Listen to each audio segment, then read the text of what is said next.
سنت کسے کہتے ہیں؟ حدیث کسے کہتے ہیں؟ ہم اور آپ سنتے ہیں قرآن حدیث کے اوپر عمل کرو، یہ کیا ہے؟ حدیث کیا ہے؟ حدیث کا لغوی معنی عام بول چال میں بات چیت کو حدیث کہتے ہیں، عام کنورسیشن کو حدیث کہتے ہیں۔ یہ بات تو سمجھ رہے ہیں؟ عام کنورسیشن جو کہ ہمارے اور آپ کے درمیان ہو، وہ کیا ہے عربی میں؟ اس کو حدیث کہتے ہیں۔ اور اصطلاحی روپ سے، شرعی اعتبار سے، ہر وہ فعل، ہر وہ قول یا ہر وہ تقریر جو رسول اللہ صلی اللہ علیہ وسلم کی طرف منسوب ہو، اسے حدیث کہا جاتا ہے۔ اب اس کی دلیل قرآن کریم سے لیجئے کہ کیا اللہ رب العالمین نے قرآن کریم کو حدیث کہا ہے؟ کیا قرآن کریم کے اندر لفظ حدیث اللہ نے استعمال کیا ہے؟ تو قرآن کریم کی بے شمار آیتوں میں اللہ رب العالمین نے اس چیز کا تذکرہ کیا ہے۔ اللہ رب العالمین نے فرمایا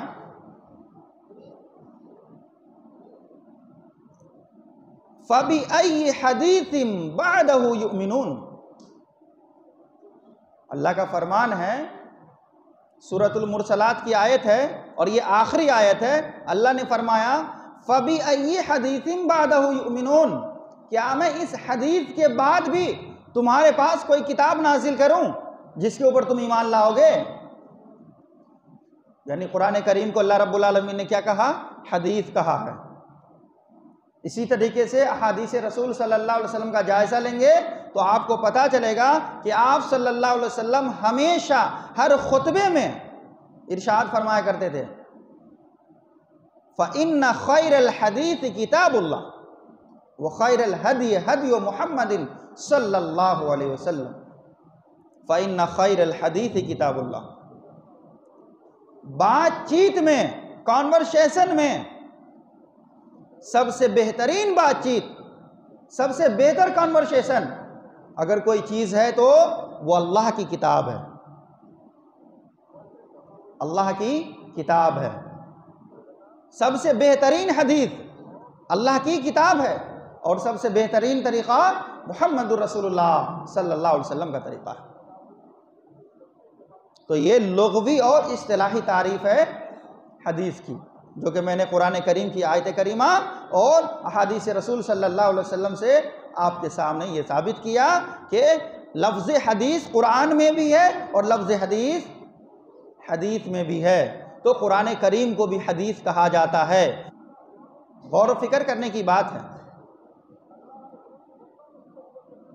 کہ قرآن کریم کو بھی حدیث کہا گیا اور نبی صلی اللہ علیہ وسلم کی بات چیت کو بھی حدیث کہا گیا ہے۔ اور کیوں کہا گیا ہے؟ قرآن کریم کی آیت سنیے، وَمَا يَنطِقُ عَنِ الْهَوَىٰ إِنْ هُوَ إِلَّا وَحْيٌ يُوحَىٰ عَلَّمَهُ شَدِيدُ الْقُوَىٰ ذُو مِرَّةٍ فَاسْتَوَىٰ۔ یہ سورۃ النجم کی آیت ہے۔ اللہ نے فرمایا وَمَا يَنطِقُ عَنِ الْهَوَىٰ، اللہ رب العالمین فرماتا ہے کہ حبیب پاک صلی اللہ علیہ وسلم جو بھی کچھ ارشاد فرماتے ہیں وہ اپنی طرف سے بات نہیں کرتے، اپنی طرف سے کوئی بھی بات نبی صلی اللہ علیہ وسلم نہیں کیا کرتے تھے۔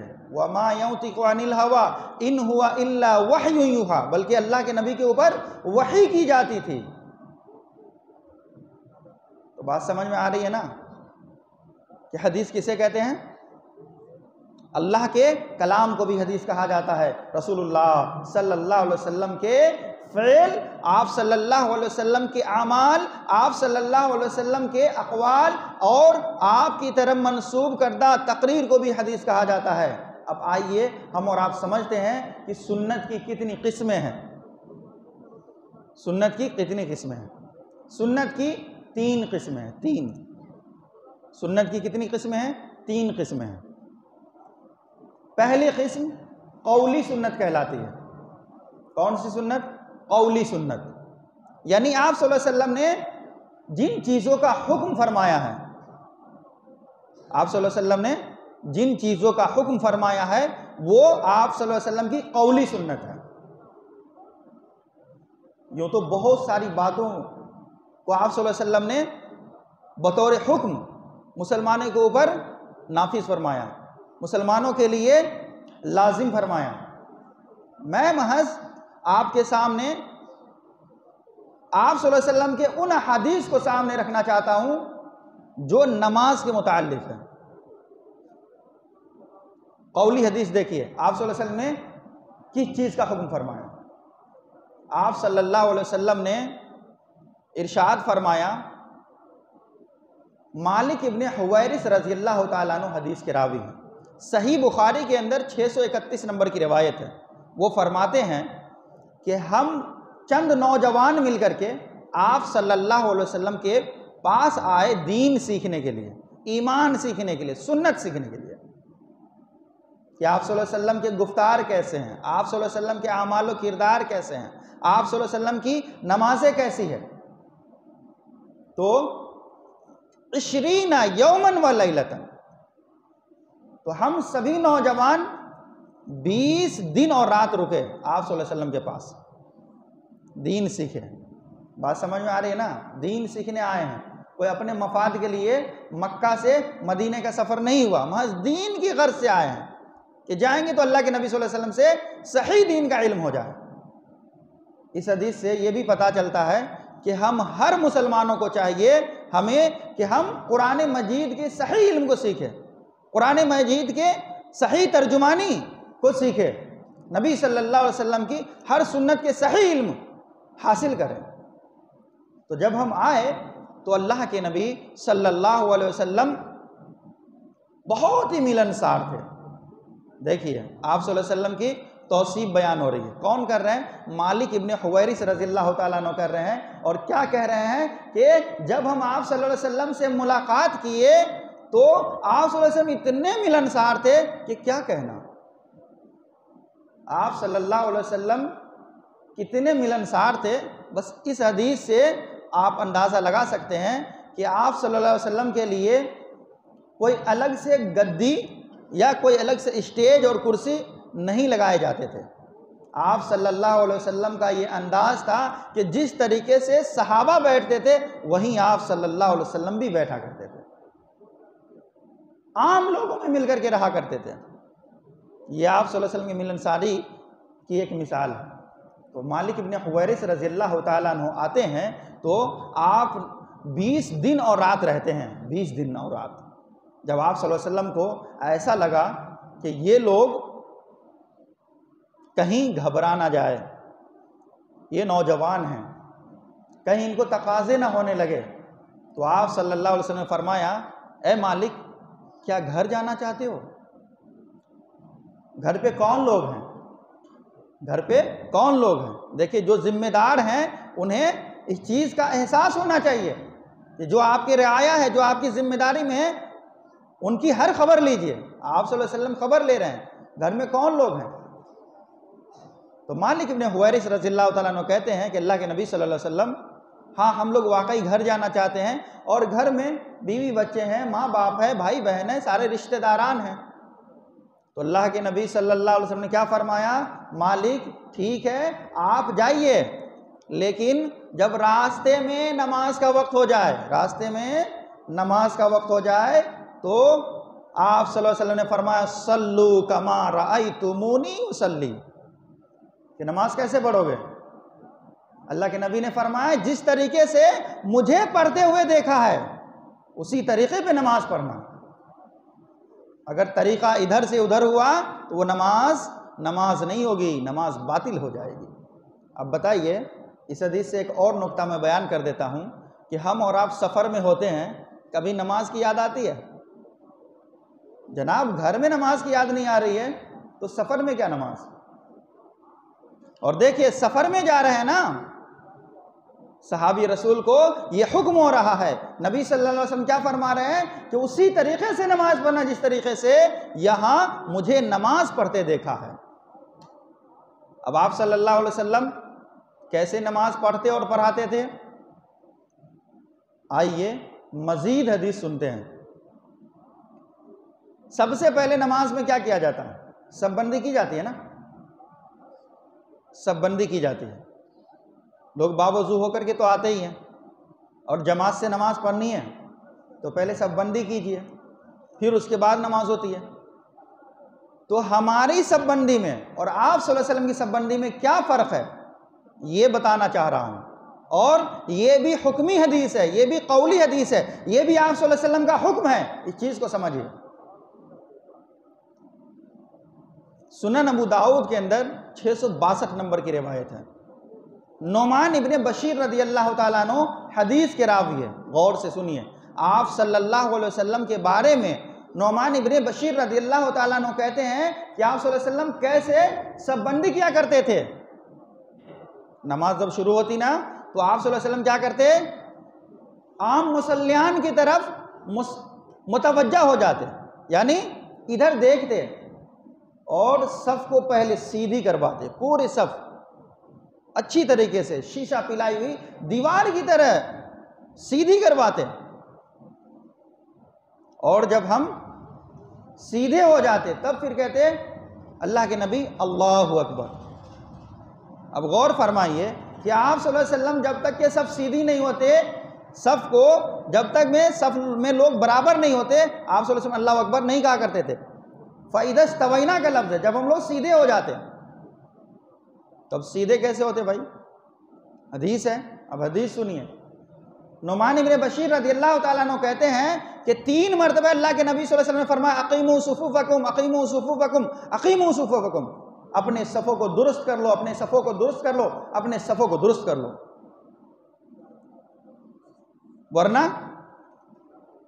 ورنہ اللہ رب العالمین تمہارے دلوں میں ایک دوسرے کے خلاف پھوٹ ڈال دے گا۔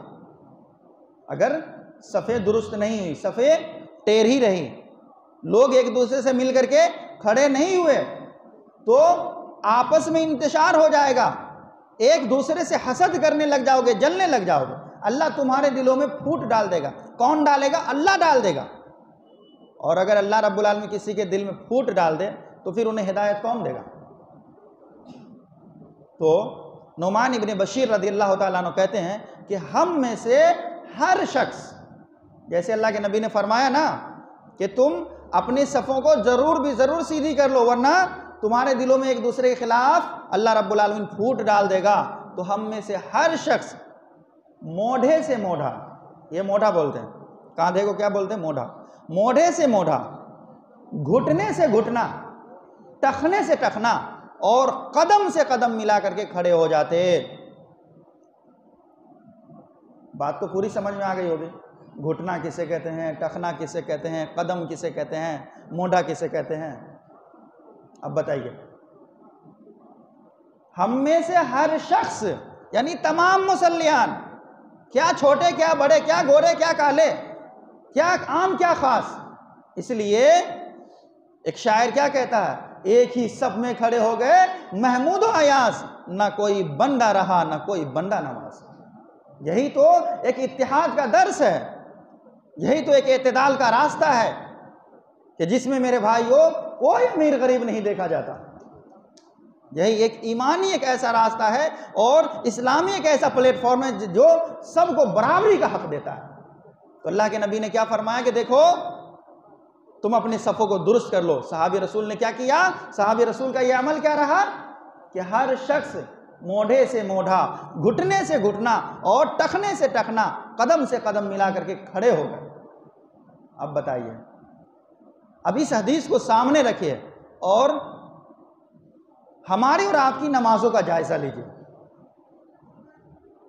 یا ہر مساجد کی میں نمازوں کا جائزہ لیجیے، لوگ ایک ایک فٹ کے دوری کے اوپر کھڑے ہوتے ہیں یا نہیں ہوتے؟ میں غلط بول رہا ہوں؟ اگر غلط بول رہا ہوں تو آپ کے جوتے میرے سر ہیں، جو کرنا ہے کریے۔ کیا اس حدیث کے اوپر ہمارے یہاں عمل ہو رہا؟ نہیں، بلکہ سنت کے اوپر ہی نماز نہیں ہوتی ہے، تو حدیث کے اوپر عمل کیسے ہوگا؟ یہ بات ہے نا۔ تو دیکھیے صحابی رسول کیا کہہ رہے ہیں کہ ہم میں سے ہر شخص کاندھے سے کاندھا اور گھٹنے سے گھٹنا اور ٹخنے سے ٹخنا، قدم سے قدم ملا کر کے کھڑے ہو جایا کرتے تھے۔ جب ہم سیدھے ہو گئے تو اللہ کے نبی کہتے اللہ اکبر، تب کہتے تھے یہاں امام صاحب کو اتنی جلدی پڑی ہوتی ہے، جلدی سے ختم کرو، فٹافٹ نماز پڑھتے ہیں، 4G اور 5G کی اسپیڈ میں نماز ہوتی ہے۔ میرے بھائیو، ایسی نمازوں سے ہمارے ایمان میں کیا تازگی پیدا ہوگی؟ اللہ کے سامنے ایسی نماز لے کر کے جائیں گے ہم؟ بالآخر ہم آپ سے کہہ رہے ہیں کہ نماز قبول کون کر رہا ہے؟ مفتی صاحب کر رہے ہیں یا پھر اللہ قبول کر رہا ہے؟ جواب کس کو دینا ہے؟ مفتی صاحب کو دینا ہے یا اللہ کو دینا ہے؟ میدان محشر میں شفاعت کے لیے گزارش کن سے کرنی ہے؟ پیارے حبیب صلی اللہ علیہ وسلم سے کرنی ہے یا پھر مفتی صاحب سے کرنی ہے؟ تو آپ سوچئے، آپ سمجھئے، دنیا کے ہر مسائل کو آپ اپنے طور پہ سوچتے ہیں، سمجھتے ہیں، اور دنیا کے ہر مسائل میں آپ آگے ہیں۔ دین آپ نہیں سیکھ سکتے، قرآن آپ نہیں پڑھ سکتے، حدیث رسول صلی اللہ علیہ وسلم کا مطالعہ آپ نہیں کر سکتے؟ جی، یہ وقت آ گیا ہے کہ آپ خود قرآن پڑھیں، وقت آ گیا ہے کہ نبی کی ہر حدیث کو آپ خود پڑھنے کی کوشش کریں اور دین کا صحیح علم جاننے کی آپ کوشش کریں۔ یہ وقت آ گیا میرے بھائیو۔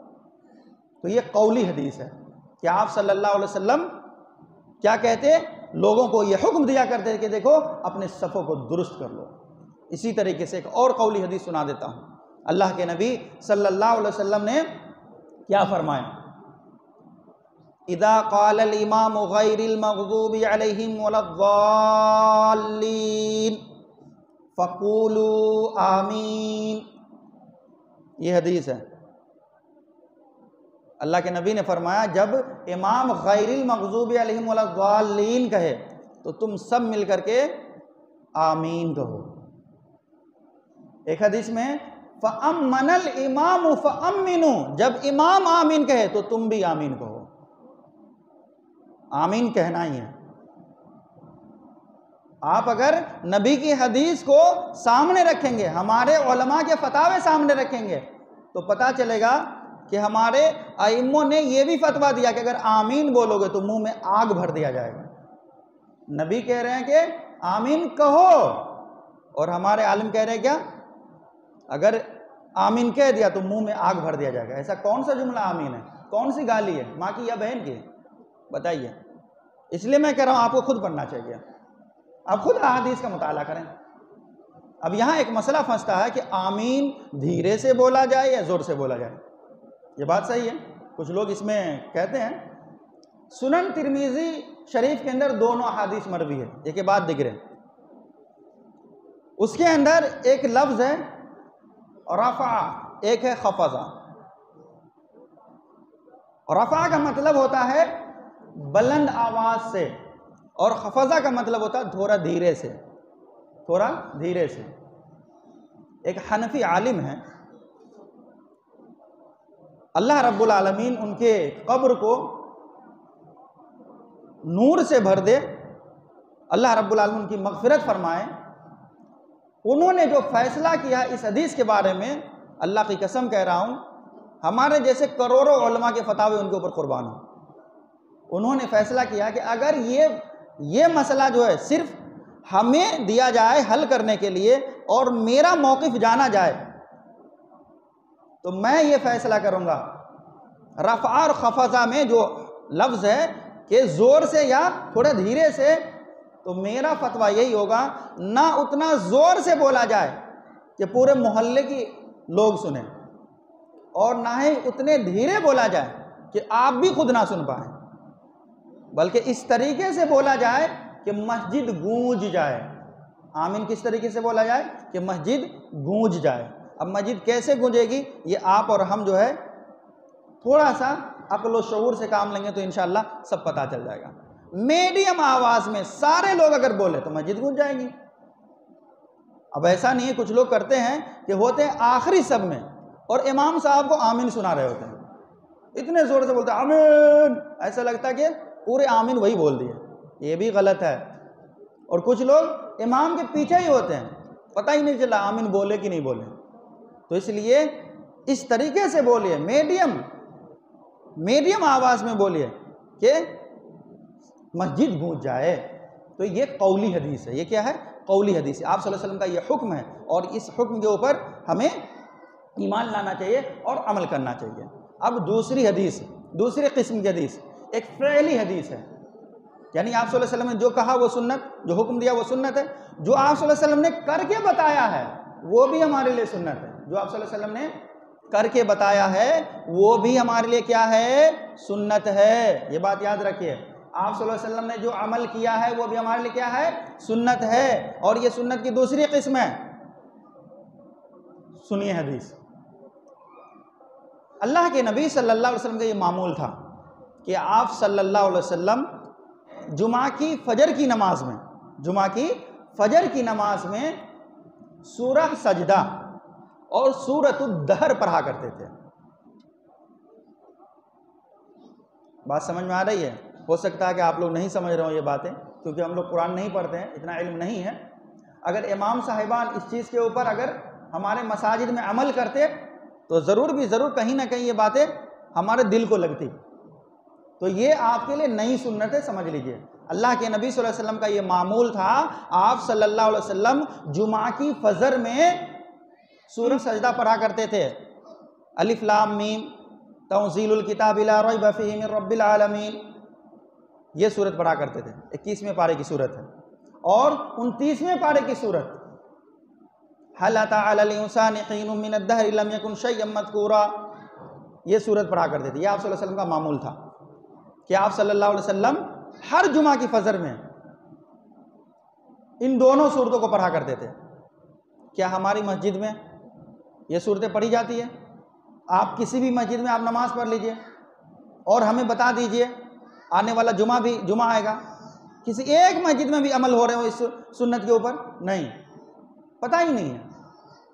یہ نبی صلی اللہ علیہ وسلم کا فعل ہے، اور آپ صلی اللہ علیہ وسلم ہمیشہ اس کے اوپر عمل کیا کرتے تھے۔ آپ کے بعد صحابہ نے کیا، صحابہ کے بعد تابعین نے کیا، تابعین کے بعد تبع تابعین نے کیا، تبع تابعین کے بعد محدثین نے کیا، اور آج ہم بھی کر رہے ہیں الحمدللہ۔ یہ دیکھیے، یہ فعلی سنت ہے۔ اسی طریقے سے آپ صلی اللہ علیہ وسلم عیدین کی نماز میں اور جمعہ کی نماز میں سورۃ الاعلیٰ اور سورۃ الغاشیہ کی تلاوت کیا کرتے تھے، سورۃ الجمعہ اور سورۃ المنافقون کی تلاوت کیا کرتے تھے۔ آپ اس حدیث کو بھی انصاف کے آئینے میں تولیے اور دیکھیے، جائزہ لیجئے مساجد کا، آپ کو پتہ چلے گا کہ جمعہ کی نماز میں لوگ سورۃ الرحمن پڑھ رہے ہوتے ہیں، جمعہ کی نماز میں لوگ دیگر صورتیں پڑھ رہے ہوتے ہیں۔ اب کہیں گے قرآن ہی ہے نا، قرآن ہی پڑھ رہے ہیں نا، قرآن ہی پڑھ رہے ہیں، ٹھیک ہے، اچھی بات ہے، نماز میں قرآن ہی پڑھا جائے گا، لیکن نبی صلی اللہ علیہ وسلم نے جن صورتوں کو پڑھا ہے ان کو پڑھنے میں کیا پریشانی ہے؟ اور زیادہ ثواب ملے گا، اور زیادہ ثواب ملے گا، اور آپ مزید پکے اہل سنت بنیں گے۔ تو یہ نبی صلی اللہ علیہ وسلم کا ہمیشہ کیا رہا ہے؟ معمول رہا ہے، آپ کا یہ فعل اور یہ عمل ہے۔ اسی طریقے سے ایک تقریری سنت آپ کو بتا دیتا ہوں اور اپنی بات ختم کرتا ہوں۔ آپ صلی اللہ علیہ وسلم کی سنتوں کی کتنی قسمیں ہم نے بتائی؟ 3 قسمیں، ایک تو قولی اور ایک فعلی اور ایک تقریری سنت۔ تقریری سنت اس کو کہتے ہیں کہ آپ صلی اللہ علیہ وسلم کے زمانے میں کسی صحابی رسول نے کوئی ایسا عمل کیا اور آپ صلی اللہ علیہ وسلم نے اس عمل کو دیکھا، لیکن آپ صلی اللہ علیہ وسلم اس عمل کے بارے میں صحابی کو کچھ نہیں کہا، سکوت اختیار کر لیا، تو اس کو کیا کہتے ہیں؟ تقریری سنت۔ کس کو کہتے ہیں؟ صحابی نے کوئی ایسا عمل کیا اور آپ صلی اللہ علیہ وسلم نے اس عمل کو دیکھا، یا آپ کے اصحاب نے دیکھا، پھر بھی اس صحابی رسول کو کچھ نہیں کہا، آپ نے سکوت اختیار کر لیا، خاموشی برتی، تو اس کو تقریری سنت کہتے ہیں۔ دلیل آئیے، ہم اور آپ فجر کی نماز اگر پڑھتے ہیں تو پتہ چلے گا، فجر کی نمازی بنیں گے تو پتہ چلے گا۔ فجر کی نماز میں آپ صلی اللہ علیہ وسلم نے کیا فرمایا کہ فجر کی جو سنتیں ہیں 2 رکعت، خیر من الدنیا وما فیہا، دنیا کی ہر چیز سے بہتر ہے، وہ ہر دولت سے بہتر ہے، ہر شہرت سے بہتر ہے فجر کی 2 رکعت سنت، اتنی فضیلت کی سنت ہے وہ۔ تو ایک صحابی رسول کی سنت چھوٹ گئی، آپ صلی اللہ علیہ وسلم نماز پڑھا رہے تھے اور پیچھے سے وہ صحابی رسول آئے، تو ہم اور آپ کیا کرتے ہیں؟ مسجد کے ایک کونے میں جا کر کے سنت پڑھ لیتے ہیں، پھر آ کے نماز میں شریک ہو جائے، جائے کہ نماز ختم ہو جائے، ہمیں پرواہ نہیں ہوتی، ہمیں پرواہ نہیں ہوتی۔ اور صحابی رسول نے کیا عمل کیا؟ دیکھیے، آپ صلی اللہ علیہ وسلم نماز پڑھا رہے تھے اور آپ صلی اللہ علیہ وسلم کے پیچھے وہ صحابی رسول آئے ہیں جن کی سنت چھوٹ گئی ہے، اور ظاہر سی بات ہے جب جماعت کھڑی ہو اور لوگ آئیں تو سنت تو چھوٹ ہی جائیں گی، تو سنت چھوٹ گئی تھی تو وہ آپ کے ساتھ آ کر کے جماعت میں شریک ہو گئے۔ کہاں شریک ہو گئے؟ جماعت میں شریک ہو گئے۔ کہاں شریک ہو گئے؟ جماعت میں۔ پہلے نماز جماعت کے ساتھ آپ نے فرض نماز پڑھ لی، اس کے بعد وہ صحابی رسول کھڑے ہوتے ہیں اور 2 رکعت سنت پڑھ لیتے ہیں، 2 رکعت سنت پڑھ لیتے ہیں۔ تو جب آپ کھڑے ہوئے تو آپ صلی اللہ علیہ وسلم صحابی رسول کے کان میں جا کر کے کہتے ہیں کیا 4 رکعت فرض ہو گئی ہے؟ یہ جو تم ابھی نماز پڑھ رہے ہو 2 رکعت، یہ 4 رکعت ہو گئی ہے؟ یعنی اللہ کے نبی صلی اللہ علیہ وسلم تو 2 رکعت پڑھا چکے، اب یہ کون سی نماز پڑھ رہے ہو؟ تو وہ صحابی رسول جب نماز سے فارغ ہوئے تو آپ صلی اللہ علیہ وسلم سے فرمایا اللہ کے نبی ہم فجر کی نماز سے پہلے جو 2 رکعت سنت ہے ہم نہیں پڑھ پائے تھے، تو ہم نے کیا سوچا کہ آپ کے ساتھ جماعت میں شریک ہو جائیں اور اس کے بعد یہ سنت پڑھ لیں گے۔ تو آپ صلی اللہ علیہ وسلم نے اس عمل کے اوپر اس صحابی رسول کو کچھ نہیں کہا، سکوت آپ نے اختیار کر لی، تو یہ بھی ہمارے لیے کیا ہے؟ سنت ہے۔ تو میرے بھائیو جو لوگ فجر کی سنت چھوڑ دیتے ہیں یا ان سے چھٹ جاتی ہے انہیں کب پڑھنا چاہیے اب حدیث کے روح سے؟ نماز کے بعد یا ایک کونے میں جا کر کے؟ اب جو لوگ کونے میں پڑھتے ہیں ان کے لیے ایک حدیث سناتا ہوں۔ اللہ کے نبی صلی اللہ علیہ وسلم نے فرمایا کہ جب جماعت شروع ہو جائے، اقامت کہہ دی جائے، فلا صلاۃ الا المکتوبہ، فرض نماز کے علاوہ کوئی اور نماز ہو ہی نہیں سکتی ہے۔ میرے بھائیو تو میں آپ سے یہی گزارش کرنا چاہتا ہوں کہ سنت کی صحیح ترجمانی اور صحیح علم سیکھنے کی ہمیں اشد ضرورت ہے، اور زیادہ سے زیادہ جو ہے قرآن کو صحیح ترجمانی کے ساتھ پڑھنے کی ضرورت ہے، اور اسی طریقے سے نبی صلی اللہ علیہ وسلم کے ہر عمل، ہر سنت کے اوپر ہمیں عمل پیرا ہونے کی ضرورت ہے۔ تب جا کر کے انشاءاللہ رب العالمین جب ہم دین کے اوپر صحیح طریقے سے گامزن ہو جائیں گے، صحیح علم ہمیں آ جائے گا، تو اللہ رب العالمین کی رحمتوں کی بارش ہو جائیں گی انشاءاللہ رب العالمین۔ تو کسی کے اوپر نشانہ سادھنا میرا نہیں تھا کہ میں کسی کو نشانہ بنا رہا ہوں یا یہ کر رہا ہوں وہ کر رہا ہوں، نعوذ باللہ، میں محض آپ کو سنت بتانا چاہ رہا تھا کہ یہ سنتیں ہیں اور ہم سبھی کو کیا کرنا چاہیے؟ ان تمام سنتوں کے اوپر عمل کرنا چاہیے۔ اللہ رب العالمین سے دعا ہے اللہ رب العالمین ہمیں اور آپ کو صحیح سمجھدار فرمائے، اللہ رب العالمین مذکورہ والا تمام باتوں کے اوپر ایمان لانے اور اعمال صالحہ کرنے کی توفیق عطا فرمائے۔ اللہ رب العالمین سے دعا ہے اللہ رب العالمین ہم میں سے جتنے لوگ پریشان ہیں، مجبور ہیں، اللہ رب العالمین تمام کی مجبوریوں کو، پریشانیوں کو دور فرما دے۔ اللہ رب العالمین سے دعا اللہ رب العالمین ہم میں سے جتنے بھائی اور جتنی بہنیں ہیں جن کو اچھے رشتے نہیں مل رہے، اللہ رب العالمین اس کا تو بندوبست فرما دے، آمین۔ سبحانک رب العزت عما یصفون وسلام علی المرسلین والحمد للہ رب العالمین۔